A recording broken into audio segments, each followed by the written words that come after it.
I'm Joseph's wife. Can I tell you about our son? He did all he could within his power to help the sick and the dying. He stood with the marginalized.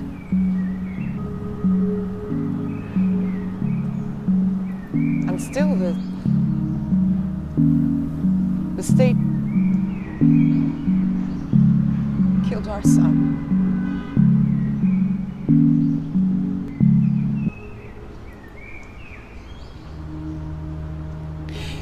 They killed our son too.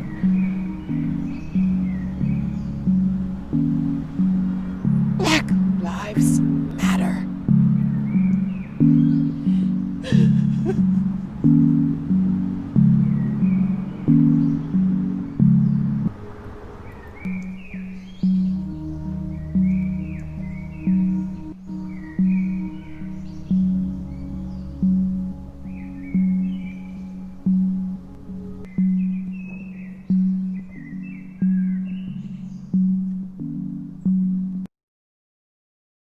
All right, friends and family, gather around the table this evening because it is on this evening.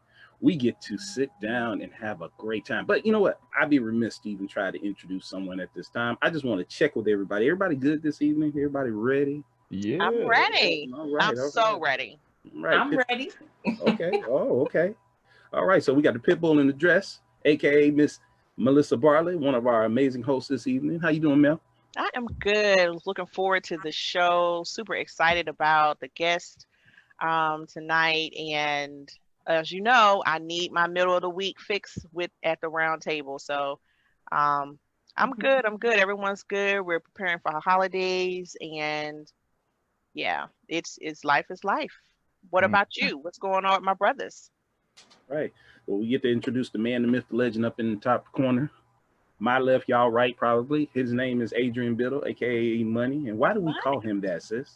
We call him A Money because he brings the facts and you can bank Thank on it. him. Yes, indeed. That's all right. Yes. How's it going, brother? It. I'm very excited about tonight's podcast and having this lovely lady on with us today. And to my left of my screen, the man that stirs the drink, the conductor himself, Mr. Urban Carey Digsby. There you go. What's going on, family? It is truly an honor and a blessing to be on at this time with everyone. And A Money, since you did such an amazing job with that, you've got to introduce our guest because she had us on here, taught us quite a bit. Yes. Yes. The energy that comes from the cosmic muse herself has been amazing. But I'm going to let you go ahead and do the honor, sir. Well, I hope I can do this young lady justice. Coming to the stage or this very podcast right now, we have a stage screen actress named Best Actress at the 2020 Hip Hop Film Festival. Yes. She starred in such dramas as Warrior Wind Goddess. Starred on Law and Order, SVU. Yes. Feature films such as Sisters and John Wick 3, I might add. Yeah. The one. The only. Wow. Aixa. Oh, Kendrick. He did the hands. He did the hands. He did the hands. You did it. Yes.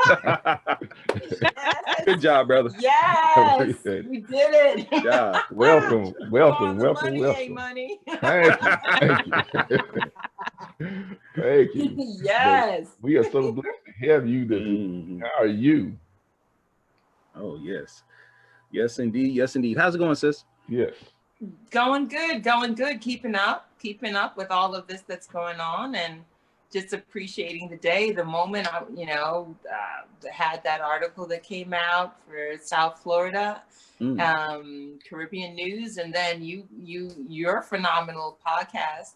I was like, whoa, okay. So I'm like, yeah, just keeping up. It's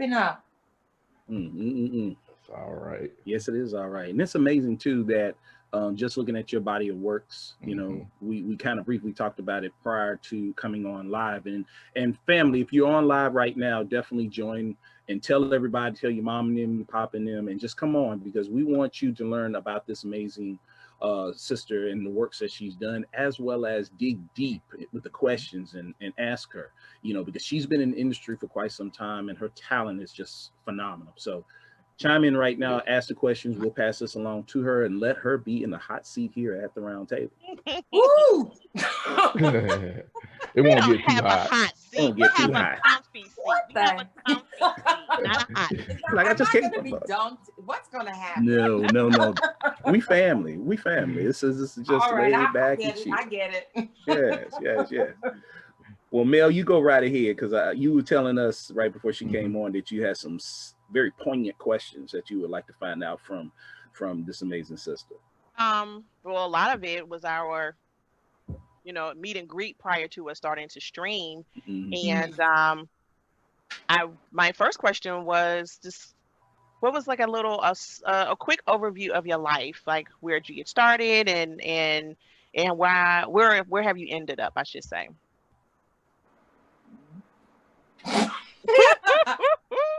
Take your time. I should say current, not ended. Currently. Yeah. Currently. Well, no, and I thank you for that adjustment. I'm just wow. All right. So you're saying a quick? Well, just you don't have to be too detailed, but you give us what you want. Right. In regards to the theater part, in regards to the acting. If that's where you would like to, then fine. Or you want us to get deep? Where were you on the night of such and such and such? Because he's like, oh, I'm gonna get into that juicy stuff. Let's find out. Oh, I love it. Well, she was sharing, family, prior to us going live, that some of her backgrounds, her parents, her mom and her dad's background, and I did not know that, so I immediately was like, yes, this is what we're looking for, because a lot of people, unfortunately, they assume, oh, this is that person. They look at a name, they look at your skin tone, they assume that they know who you are, and they don't. So if you want to, we could kind of reiterate what we talked about prior to starting the stream. Well, thank you, fellow goddess. I will say that, yes, if you want to say that's the starting point, my zygote self. Okay. I go. So therefore, from being conjured into the realm from both of my parents, and again, if anybody follows me on Twitter or Instagram, or anybody who knows me knows that I usually say we're cosmic people. And so we're beyond the realms of any definition, right? Because we are from the stars, just like the Dogon always knew, and Aborigine, etc. So my mother is from Puerto Rico. She's Afro-Boricua, and family line from Rio Grande, y también de Loíza. Okay. So Loíza is generally one of the larger populations of sort of like Brazil, right? Where a lot of the Africans were brought. And of course, why Puerto Rico is called the rich port, Puerto Rico. So yes, it was rich because there were a lot of us doing a lot of work. But in that turn, there was still this fabulous woman named Carmen Allende, who is my blessed mother. But I also have my father, who is from Huntsville, Alabama. And so, and they both met in San Jose, California. Oh, so awesome. Right there on San Jose State University. Yeah. While he was doing his aerospace engineer, while my mom was working on her occupational therapy, physical therapy. Wow. See? That's a story in itself right there. That's a story in itself. That's deep. That is deep. And yeah, well, I'll be working on that too. Okay. All right. So the beginnings are already interesting enough, and I am the middle of two others, a phenomenal older sister and my younger brother. And so my journey, if you want, I will just say that we hopped around the world, being, particularly in the States, a little bit because of our dad's job, doing things, fascinating things as an aerospace jet propulsion laboratory kinds of stuff. So space, the new frontier, he was definitely one of those. But therefore, I also ventured into traveling a bit, and I did a bunch of things in different countries, studying the world. And then I decided to take it all in and use it in my expression for art and storytelling. Awesome. Wow. Yeah, it's a story. It's a couple of stories in all of that. Yeah. In the weeds like a bastard. Yes. This is me and my Do you want the coffee. short version, or because it's like if I even just mentioned the Egypt, that's enough. Oh wow. So, Deep. Man, that's deep. Shouts out to Marie Louise. She just said, "Phenomenal woman she is." Hey, Marie. She's a force in and of herself. Uh-oh. Phenomenal dancer. She is a practitioner of all kinds of healing and craft. And she and I did I don't know, do you know of Leon Bridges? Yeah, we did a video with him. So I was one of his figures that I was in one of his pieces. It's escaping me now, but I can send it to you, or I'll type it up. Or Marie, can you send it in the chat? Yes, Marie, if you can. Yes, go ahead and send it in the chat, Marie, so we can go ahead and look at that while we're on here. Oh, Anthony Smith. Thank you for joining us this evening at the Roundtable Podcast Show. Hey, Ant. Charlie Tools just joined in saying, hello, friend Millie. She loves putting words together. We love her. Number one That's fan. my Right? BFF, my virtual best friend. Yes. All right. Mahogany Tabiti, thank you for joining us on At the Roundtable. My sister, what's going on? Welcome. All right, so everybody's chiming in. They coming in right now. Yes, so since we've gotten a little bit of probably what you can't Google, do you have any hidden talents, anything that you like to do that you may feel like, well, it's not maybe good enough, which I cannot imagine anything that you don't do that you shouldn't share, but you have any hidden talents, like you can whistle a song or you knit, something that people may not know? Oh man. Why are you going there? Sorry.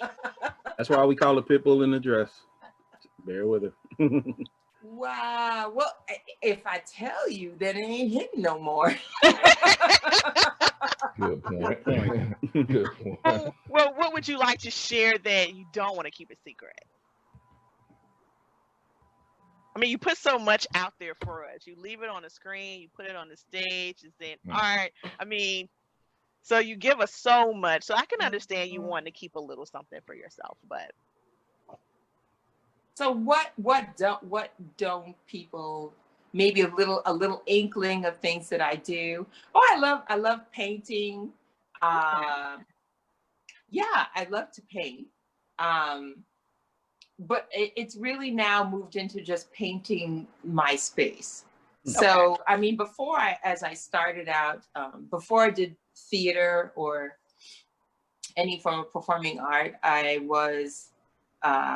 did portrait sketching. So I did a lot of charcoal and things of this sort. Not as good as like Kara Walker and all of that wonderful stuff. But, really, I was just fascinated with the human face and the expression, especially with the eyes. But then I just explored a lot of colors. I was always a colorist. because I feel like the colors are the vibratory energy, just like your aura. Mhm. And so there was things about, and I, part of my journey was I was studying our architecture and your environmental design. Mm. So, you know, like how people, basically how homes in residential areas, cities, et cetera, were structured, because I was, again, that's something that, again, the longer version of someone like me, I was very much and continue to be into how to better expand and elevate a community. And so, as you understand, like environmental design and architectural design, where you live and how you grow up will define you. True. Very true. So if you live in the city and there's no trees and there's no animals, and that it'll affect you in a different way. You'll have different constructs, et cetera, et cetera. So within that concept is color. So color, like anything in aura, and most people know they're colorists. You know, there's a reason why institutions have that ridiculous green. There's reasons why. Yeah. There's reasons why they say don't put too much yellow because it stimulates the mind. There's reasons for that. So, you know, color in and of itself, I love. So anyway, long story short, I love to paint. I'm painting, and doing all this Marie Kondo thing, where this lady from Japan does this, you know, find your joy in your space. And, you know, as you grow up and people tell you, you know, cleanliness is next to godliness, but it's similar in that your simplicity and how you define and design your space. Yeah. Yeah, decluttering, don't have too much in the way, so you can't express, and you block your energy flow, you know? So you Oh, have to you keep do. it as simple as possible. So yeah, I'm working on that. I'm working on that. Well, there's no judgment. I'm working on it too. Dude. And it's really just a way of kind of pampering myself. Yeah. And I mean, we used to paint on clothing. One of my creative partners, Leonardo Benzand, and I did a whole bunch of painted clothing years back. And so, yeah. Again, And now it's popular again. Pardon? Clothing, bags, tennis shoes, or shoes. It's popular again. Hats. Nothing new under the sun. Nothing new under the sun. I think everybody's expressive and everybody desires to continue finding their form of expression. And sometimes you can market it and sometimes you can't. Sometimes it's for you to enjoy. Sometimes you can make some, you know, you can market it and see what happens. But with kind of going into my next question, with having so much experience and having so much influence and just being bold, how do you center yourself when you're preparing for a particular role? How do you focus your mind to key in on that particular character that you're playing? Wow. Jeepers. Okay. I was like, that's the second question, girl. Oh my God. Damn. Okay. So how do I center myself? Well, it really, wow. That's a hard question, only because, and it's a great question, because I love the fact that it's a good thing to center yourself, because that's what you're going to need to do if you're going to delve into or allow yourself to delve, because sometimes you don't. Sometimes it's very scary to get in there. So the centering for me generally is, there's two things for me about the centering. the centering, are you asking me as the artist, or are you asking me to then be the character and tell the story? So, talking to fellow artists, I think they share a space. There's that fine line of where you are, and then that character begins, where, but like you said, it seems to be a very, very thin line, because sometimes if you lose yourself or you completely just forget or cut off, you can find yourself in that rabbit hole of that character. So with you being, just a short time of having this moment with you, and you're sharing, you have so much energy, so much positivity, so much charisma, so many experiences. And, I think maybe do you feel that you can pull from some of your experiences in real life or previous roles to kind of help say, okay, I'm going to take a little part of this, a little part of that, to kind of help you get into that mindset? I hear exactly what you're saying. What happens for me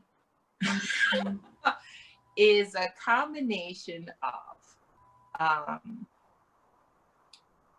what happens for me is a combination of either something hits me internally for the story and the character. So it's like what happened with all the characters from Oya, David D. Wright, Baba David D. Wright's phenomenal work, to when I did Do Lord Remember Me, which was part of the new federal traveling performance circuit with Ebony Joanne, who helped work with that.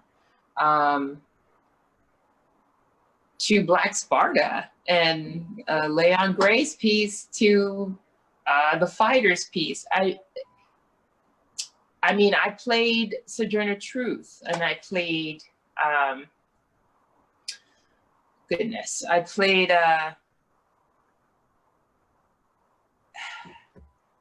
what winds up happening is their story takes on something very specific. So like in, I played the woman in red, the lady in red, which was extraordinarily done by Trezana Beverly, Tony Award winning goddess phenomenon on Broadway. But I wound up playing her as well in different moments. I was honored to do that.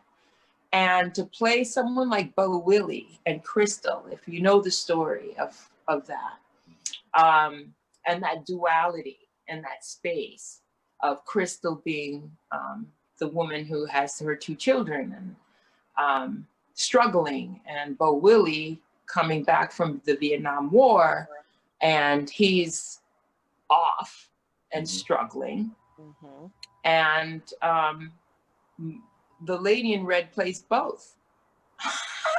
So my character to play both, who is someone abused or going through struggle, and Bo Willie having his own dynamic and going through struggle, and eventually holding the children out. Yes, over the window. Mm-hmm. Outside, mm-hmm. And eventually dropping them. Mm-hmm. Yeah, it's a powerful, and poignant and incredibly insane space. Mm-hmm. So you almost have to not judge any of that. It's a very strange space to be. And you have to allow for the truth of whatever their story is saying, to be there, and to be as close to as real as possible. Now, yes, you need to pull back because you don't want to do a Heath ledger.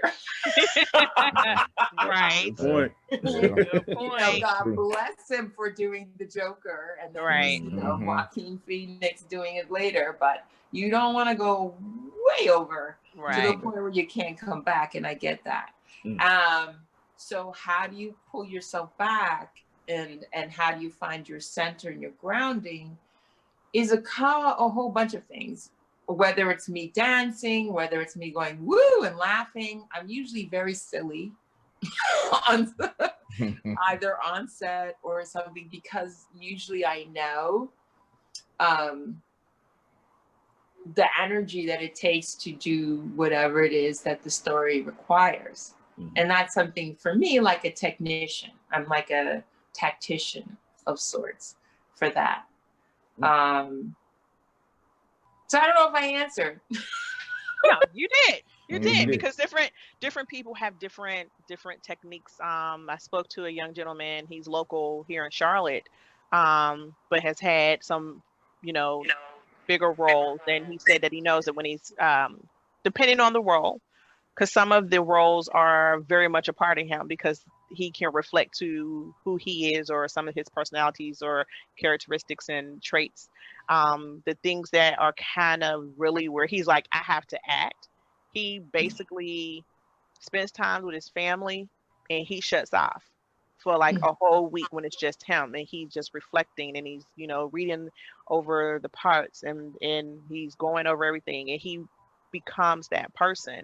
And so everyone has different techniques, and he says as soon as he sees his family, he snaps out because he knows that's who he belongs to. Right. So, yeah, it's I find that I tend to have to breathe them out, as in, because it's because I take them in so deeply.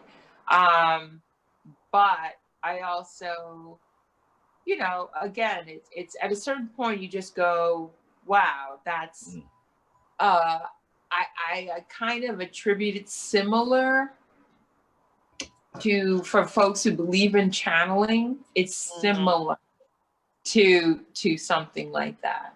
it's intoxicating of a personality. That's intriguing and also for me scary at the same time. Well, girl, it can be. It can be. Yeah, So- I think, you know, yeah, I will say that I know lots of I've done several roles where people were like, I didn't think that was you, or they forgot it was me completely.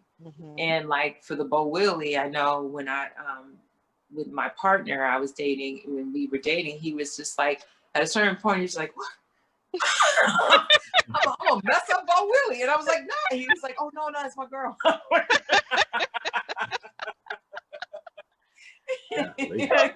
Carrie, is the family asking any questions?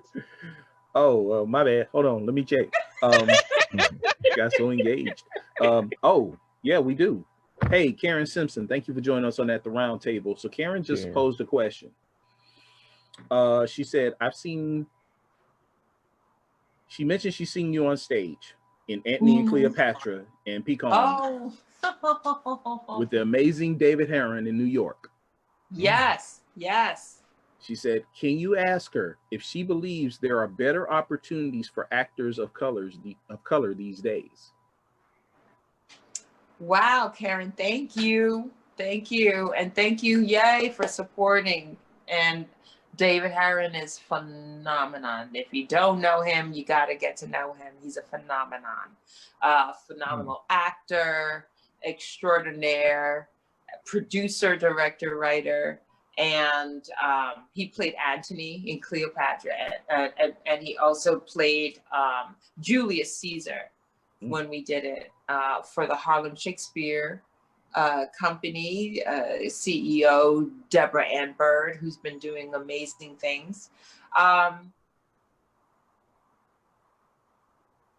The main thing that I found fascinating with the Harlem Shakespeare Company, and therefore a spinoff of the concept of where is our diversity or options of diversity or hopes of diversity or concepts of diversity. Definitely we have a lot more opportunity to tell our stories. I will say that.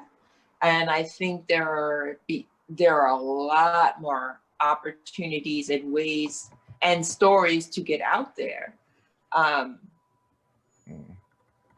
Especially with, it's not even independent film. Back in the day, it was independent film, but now there's independent cable, there's Netflix, there's Hulu, there's YouTube, there's all kinds of venues that are looking for content. I just saw this wonderful, amazing roundtable that CR Capers just did a few hours ago with Cleveland Oaks, and there was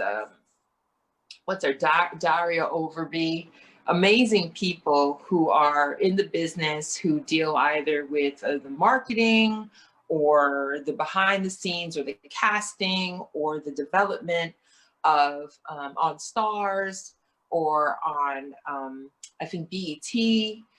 There's a new thing, a gentleman, Lamont, from the Peacock app now.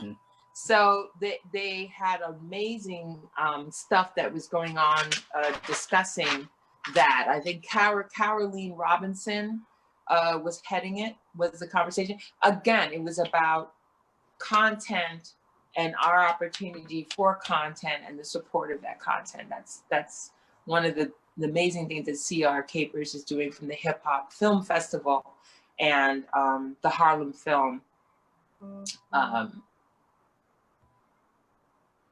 So it's I think we have a lot of chance to do things, let alone the Pan-African stuff. And I say that because it's like we can get off our own block at this point. There's things that we can do, and I think the Zoom thing kind of allows one to just realize, oh right, I don't have to be in the same space with you to connect with you to then do something with you. I mean, a lot of sound engineers did this years ago, and I've always known about this. And a lot of people would relay, even Miles Davis, and they did a back and forth, drawings and sketchings and stuff years ago. And people would always connect in different ways when they would do technical things connecting. But I think this is an awesome time to actually go, we can create our own stuff, and it may not be down the block. It may be in Sri Lanka. That's what I felt. Not? Yeah, we can. And why not? Yeah, why not do it? And I think we are at a point where we don't hunger for the attention of Broadway and Hollywood lights. And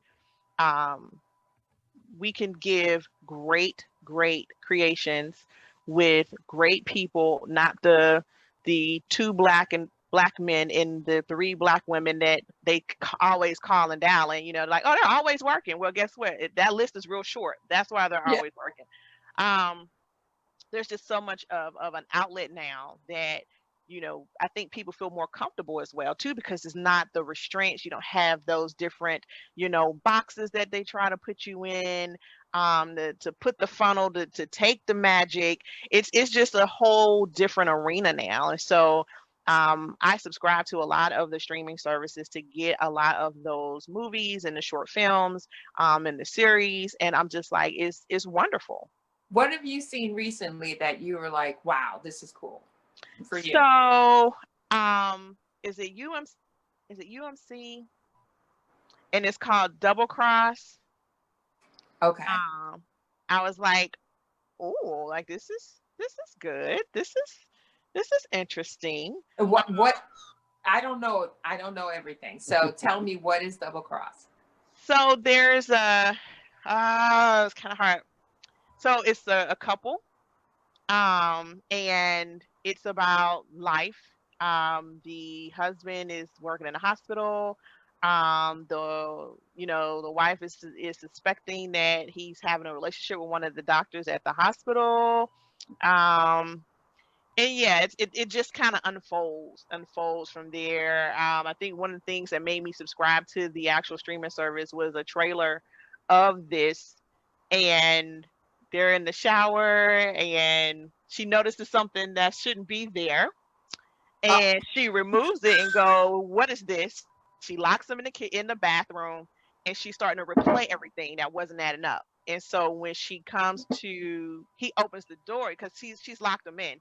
The door locks from the outside, and when he, she unlocks the door and he opens the door, she slices his throat. Like, oh, it's one of those. it's one of those. Like, Dang. Okay. as a woman, you're like, oh my goodness. And then as a woman, you're like, yeah, girl. And then you like, it takes you through all these different emotions, but you know, it's a more realistic take on it than what Lifetime would do per se. Not to bash Lifetime. I'm just saying, you know what I mean? There's just it's a different flavor that we add to our stories, to our characters. And so, yeah, I totally feel, what you're saying to the question. I think if you're looking for opportunities in a more traditional way, maybe it might be the same. But if you want to look at how we have grown and all of the opportunities, especially the different developments and more of the people of color having more of that influence and the platforms to provide. Yeah, Absolutely. yeah, Absolutely. we definitely do. Yeah, and we're building that. I know. I mean, it have you heard from your end, from the people that you've been talking to about the development of, let's say, even just Tyler Perry's whole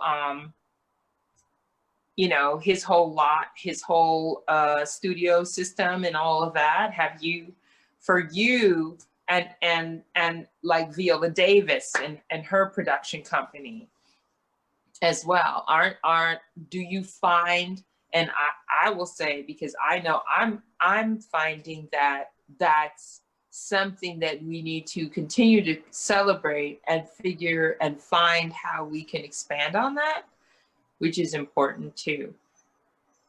Mm-hmm. Yeah, absolutely. It comes down with support. Hey, Money, I'm sorry. I didn't mean to turn this into Oh, you all right? I was.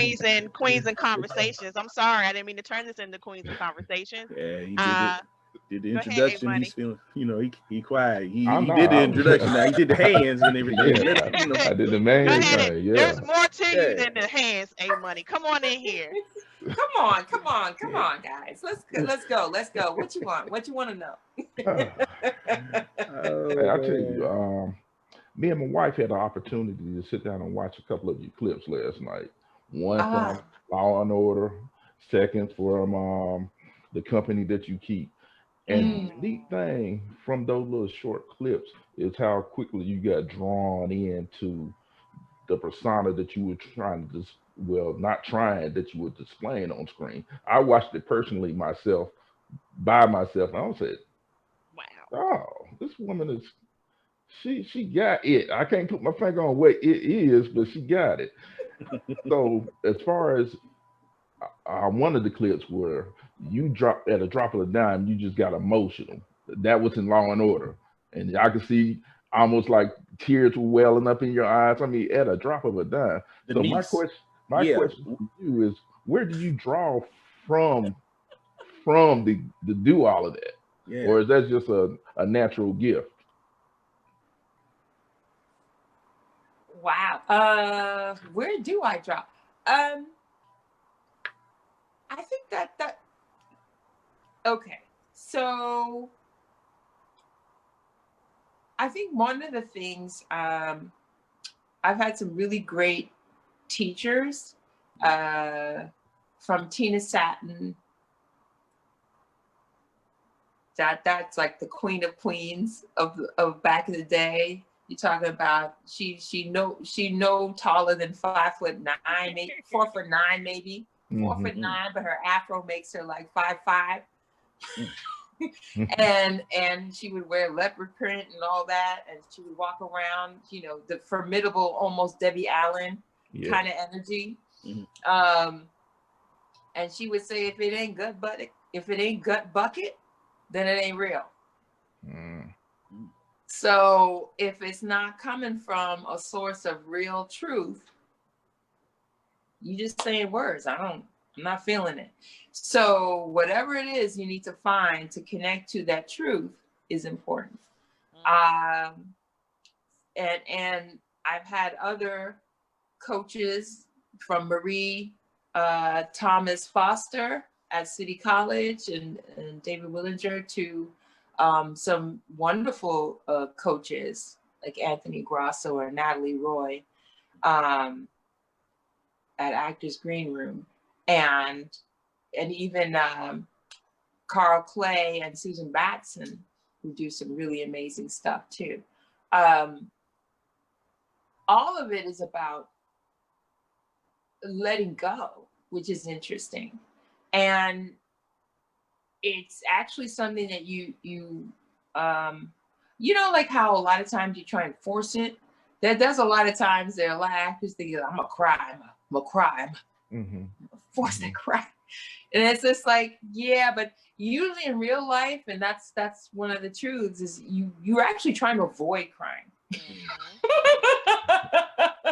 You're actually not trying to deal with it.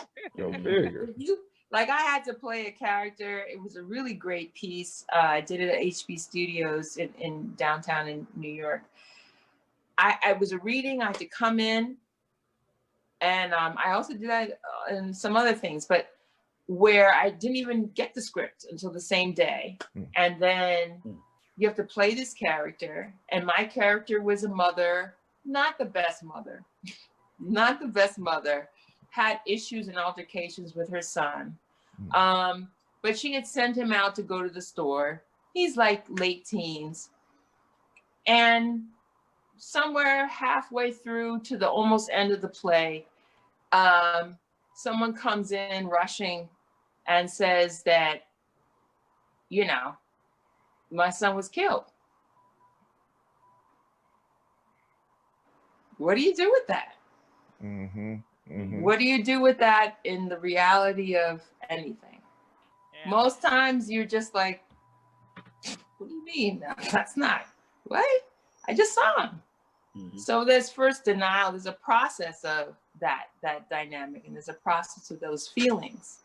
And so within that dynamic, you deal with, and you have to go through those kinds of things to allow yourself and then let go of that reality. Yeah. So it's I guess it's training, but it's really more about allowing yourself to listen or deal with the reality of the situation. Understood. You called yourself a technician, and the bits and pieces I got a chance to take a look at, you were certainly that. Well, thank you. Shout out to Anthony Craig joined us. Anthony Smith has a question for you as well. Marie Louise mentioned small acts. She wanted to make sure you knew of that. Oh yeah, John Boyega's piece. Woo.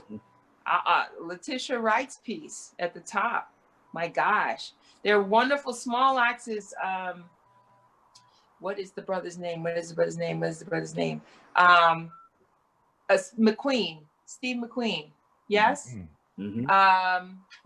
Director. I think he's producing this as well. Small acts. It's on Netflix. It should be 5 or 6 vignettes. Yes. And basically of Jamaican, Caribbean, British stories of the Caribbean British. And I think the first one is about mandrill or mandrake. Come on, Marie, tell me. Yeah. Mangrove.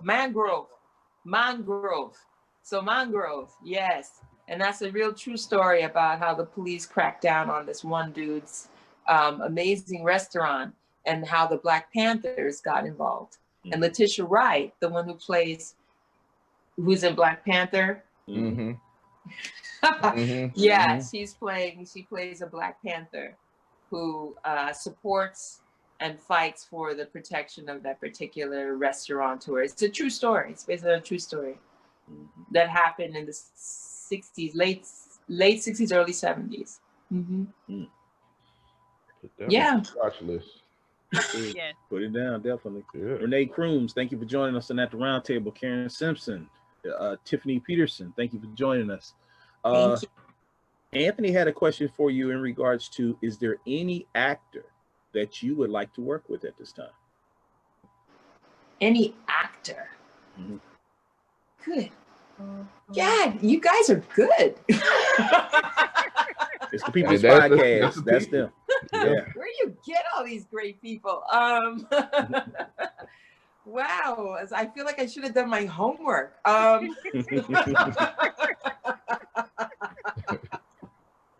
Oh, wow.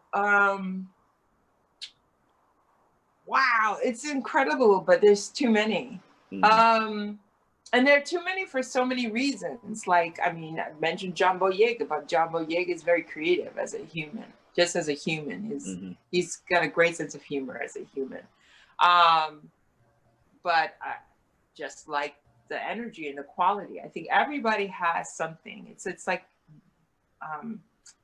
dancing. There's all kinds of a little move and a je ne sais quoi that people do, a little that's theirs. So I would love to Viola Davis, of course. Would love to work with her. Would love to work with goodness. Actually that young gentleman,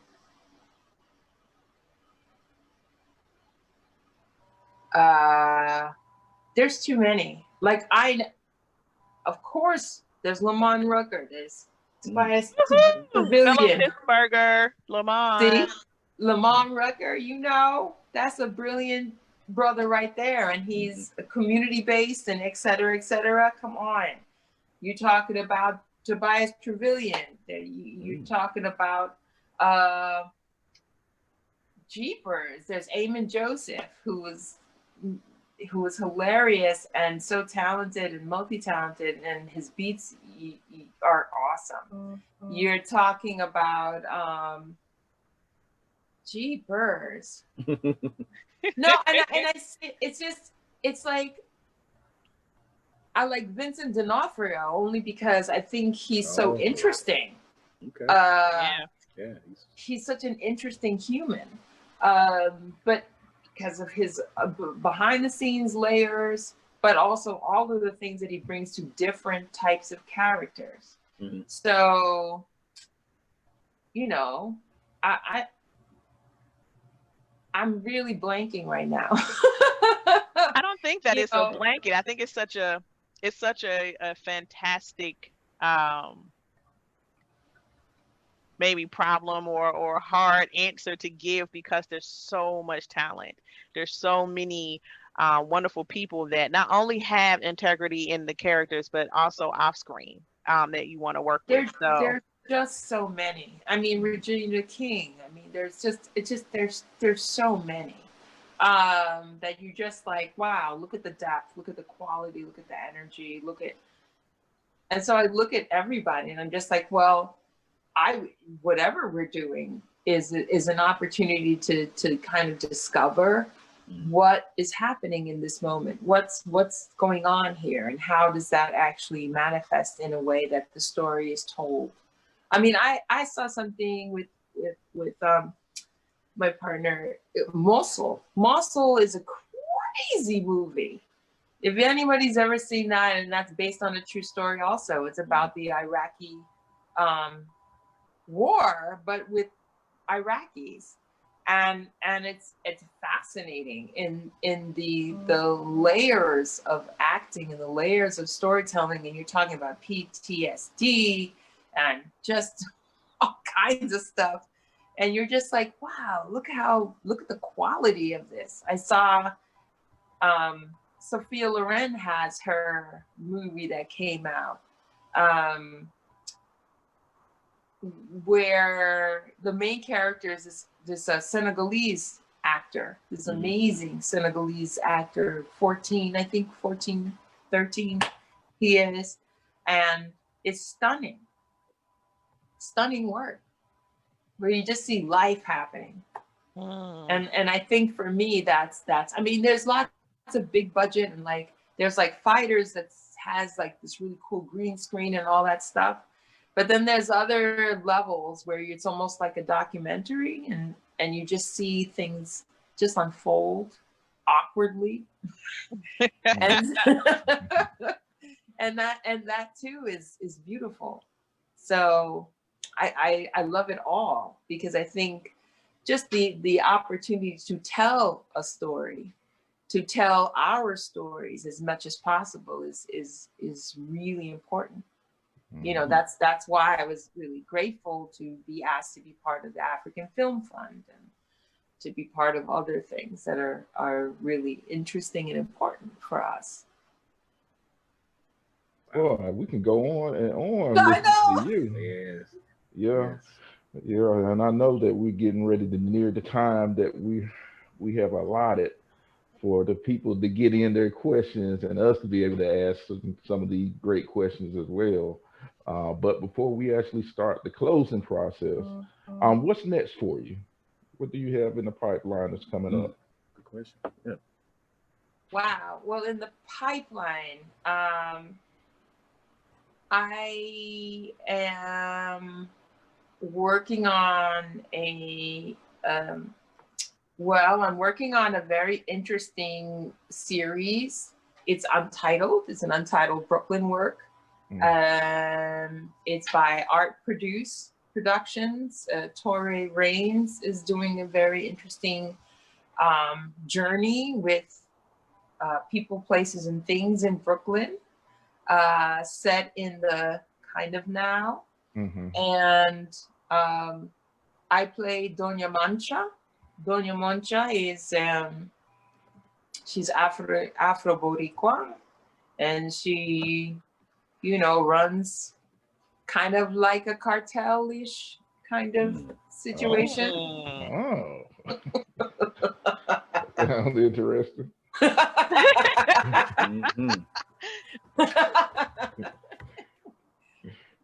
Yes.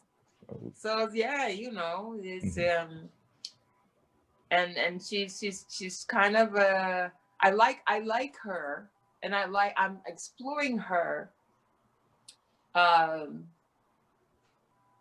She's like a doña, and the doñas, she's like she's sort of like my grandmother. My grandmother, Angelina Calderon Correa, was about 5 foot. 5 foot tall, had the corner house, had a lot of people coming around, passed on when she was 104. Oh, wow. But she would still sweep and do what she did. And if she wanted to tell you, you jacked up, don't come around here, do whatever. And she had like 3 boyfriends. They were 80. She liked the young ones.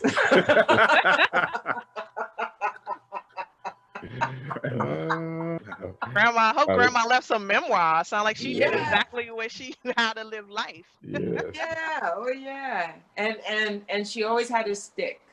So when she had the stick, it was like any kind of royal stick so if she got upset, she would be pounding the stick while she talked. So no me diga esto contigo. So she had the stick. And so Doña Mancha kind of has that. She's got a little Celia Cruz thing going on with a little style. Okay. Because she oversees some women. I see where this is going. This sounds very interesting. This sounds really up my alley. Oh, yeah, I can certainly see where this is going. So we're certainly going to keep our eyes open for that. And it sounds like the future is bright. So for the people that's out there watching right now, how can they follow you? Feel free to follow me on Insta and on the Instagram, just through my name, Aixa Kendrick, AIXA KENDRICK. You will see me laughing. It's the one with the blue shirt. You can also follow me on Facebook. Same thing, simple, my name, as well as my name, www.aixakendrick.com. All right. Oh, I wish we had another 30 minutes with I her.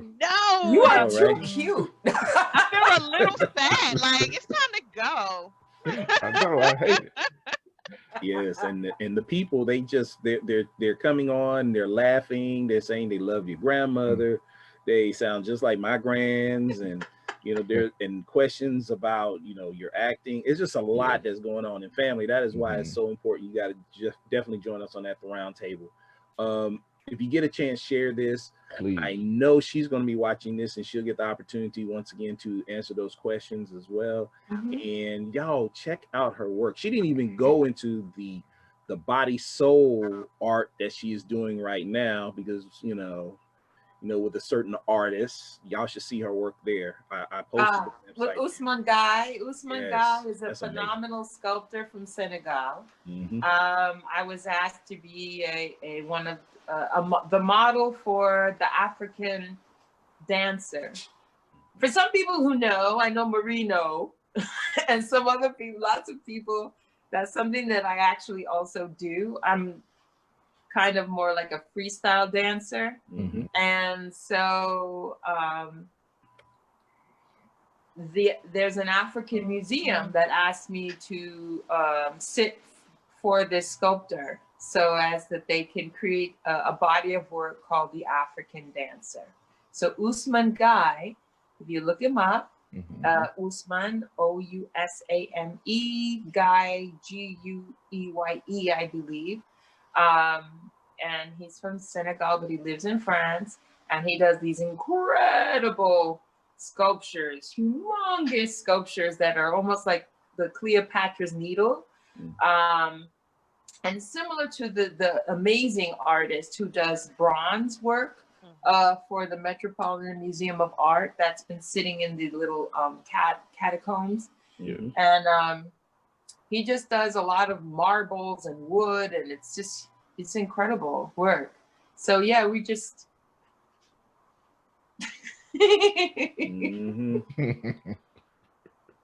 Well, I just want to say, Queen, thank you so much for just relaxing with us and talking with us. And this is what the At the Round Table is about. Again, we want to get to know our guests for who they are.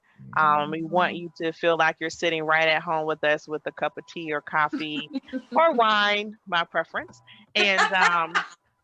And talk about who you really are, because our family we call our viewers our family, because we wanted to feel like that, and you gave us that.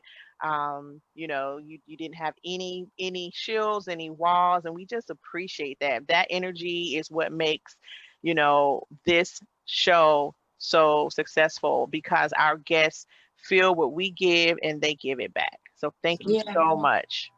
Thank you. Thank you for having me on. Thank you for inviting me. Thank you for reaching out. You guys are amazing. I love what you guys do. I love what you stand for the community and for us as our expansive selves. I love your honesty. I love your joy. I love the joy. Because that's what I think that's one of our biggest gifts. It is. That's one of our biggest strengths. That's our magic. We are magical. So continue with that. Continue giving and gifting us with that. Thank you so much. Thank you. Thank you. Appreciate that. Yes. Well, family, it's that time of the evening in which we hate, we have to go, but we ask you again to definitely share this particular episode, and stay tuned. It'll be on the YouTube channel as well, in which we'll share more information about this amazing sister and amazing work that she's doing. And definitely check us out. We're going to have some amazing things going on at the first of the year. Yes, January 2021, we'll have new episodes and new amazing guests as well on At the Roundtable Podcast Show. It's your guy, Kerry Digsby, Mr. Adrian Bill up there, Pitbull in the dress, Melissa Bartlett. We'll see y'all once again very soon. Y'all be blessed. Thank you. And We are